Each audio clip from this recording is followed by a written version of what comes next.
Komentar orang Jepang, teknologi kedap suara Shinkansen India buatan Jepang terlalu sempurna sedangkan Indonesia kebisingan. Berikut ini komentarnya.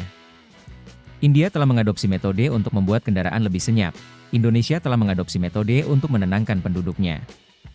Jawaban yang benar adalah jangan terlibat dengan Nesya dan Joko karena mereka akan mengkhianatimu lagi. Terus terang, saya tidak peduli dengan negara yang mengkhianati saya. Mau bagaimana lagi, karena itu adalah keputusan presiden yang dipilih oleh rakyat Indonesia. Saya dengar Indonesia juga negara gempa, tapi menurut saya mereka tidak punya peralatan tahan gempa seperti Jepang. Jadi mungkin saja mereka punya peralatan tahan gempa seperti Jepang. Tidak berdaya menghadapi bencana di masa depan.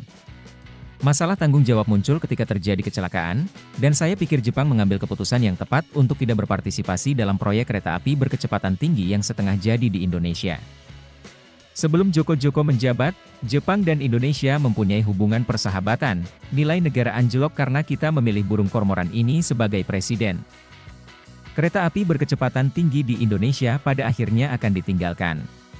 Pertama, kereta api berkecepatan tinggi Tiongkok ditujukan untuk negara-negara diktator, yaitu negara-negara yang dapat mengabaikan hak asasi manusia. Penuh kekurangan, jadi keluhan adalah hal yang wajar. Sebab, permasalahan tidak bisa diatasi dengan teknologi, tapi dengan kekerasan. Pengkhianatan adalah rangkaian kesedihan. Orang yang rendah hati, biayanya mahal. Indonesia bisa merdeka berkat Perang Asia Timur Raya dan ribuan tentara Jepang yang tetap tinggal setelah perang dan ikut serta dalam perang kemerdekaan. Budaya dan adat istiadat tiap negara mungkin berbeda, namun kepercayaan itu penting. Tidak apa-apa lama-kelamaan tidak bisa lari dan sepi. India pintar karena mampu memahami dan membandingkan biaya-biaya yang tidak tampak dalam besaran. Kalaupun situasi berubah dari Joko ke Prabowo, ketergantungan Jepang terhadap Cina tidak akan berubah sehingga lebih baik perusahaan Jepang mundur. India membuat pilihan yang sangat bagus, Jepang berkontribusi terhadap lapangan kerja dan kemajuan lokal dengan menyebarkan pengetahuan termasuk transfer teknologi ke wilayah lokal. Di sisi lain, masyarakat berusaha merampas hak pengoperasian tanpa melakukan alih teknologi. Akan menarik untuk melihat negara mana yang mengembangkan kereta api berkecepatan tinggi dengan cara yang lebih baik dalam 10 tahun. Apakah Indonesia Korea kedua? Indonesia mungkin tertarik tidak hanya karena biayanya yang rendah dan waktu konstruksi yang singkat, namun juga karena kecepatannya yang mencapai 350 km per jam. Pada tahun 1996, Shinkansen mencatat kecepatan 443 km per jam antara Maibara dan Kyoto dengan Tokaido Shinkansen. Namun karena peraturan kebisingan, kecepatan saat ini dikurangi. Jika Indonesia mengetahui hal ini, mereka mungkin akan memilih Jepang. Kebisingan kereta kecepatan tinggi Indonesia?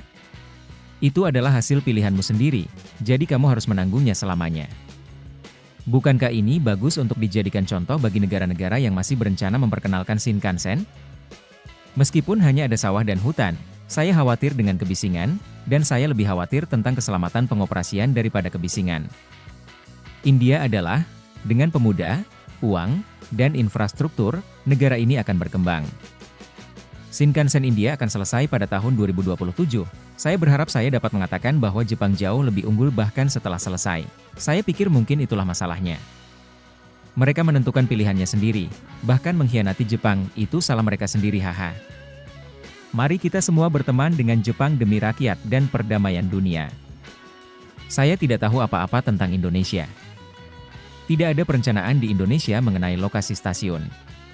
Akan menjadi masalah besar jika Tiongkok mempunyai hak untuk mengambil keputusan. Inilah tepatnya yang saya maksud dengan tindakan yang merugikan diri sendiri.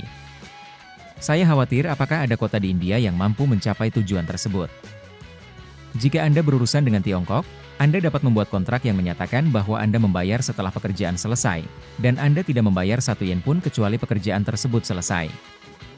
Menurut saya, alasan Jepang tidak membantu pembangunan kereta cepat di Indonesia bukan karena mereka marah karena dikhianati. Standar kereta api kecepatan tinggi di Tiongkok dan Jepang berbeda, jadi jika kami ingin membantu, kami harus mengubah standar Jepang ke standar Tiongkok, yang akan memakan waktu dan uang. Namun, memulai dari awal, mulai dari nol, membutuhkan biaya yang lebih besar. Pertama, India, saya tidak membeli barang-barang penting dari Cina. Sengketa perbatasan selalu terjadi, tapi itu belum dilaporkan. Tidak apa-apa, itu pilihan mereka sendiri, jadi sepertinya Jepang sedang ditipu dan dirugikan. Kereta api berkecepatan tinggi India memiliki panjang konstruksi sekitar 500 km, tetapi apakah memerlukan dinding kedap suara sepanjang 875 km, atau sekitar 430 km di setiap sisi lintasan? Pertama, ibu kotanya akan dipindahkan, jadi tidak masalah. Koridor kereta kecepatan tinggi Mumbai-Ahmedabad dijadwalkan selesai pada tahun 2027. Jepang baru-baru ini mengalami kecelakaan yang belum pernah terjadi sebelumnya di Tohoku Shinkansen, di mana kereta terputus saat menempuh jarak lebih dari 300 km. Menakutkan membayangkan bagaimana berita ini disampaikan ke dunia, terutama negara K dan C yang melihatnya. Saya yakin orang-orang akan langsung menyimpulkan bahwa kereta Shinkansen di Jepang tidak aman. Sungguh mengerikan kalau dia begitu pendiam saat ini. Jika ada persaingan yang ketat dengan negara C di masa depan, kecelakaan ini mungkin akan muncul. Jika Anda memikirkannya, Anda akan khawatir. Lebih tepatnya, terdapat 0 kecelakaan fatal yang disebabkan oleh kendaraan Shinkansen.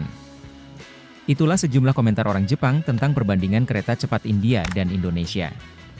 Gimana pendapat kalian? Silakan komen.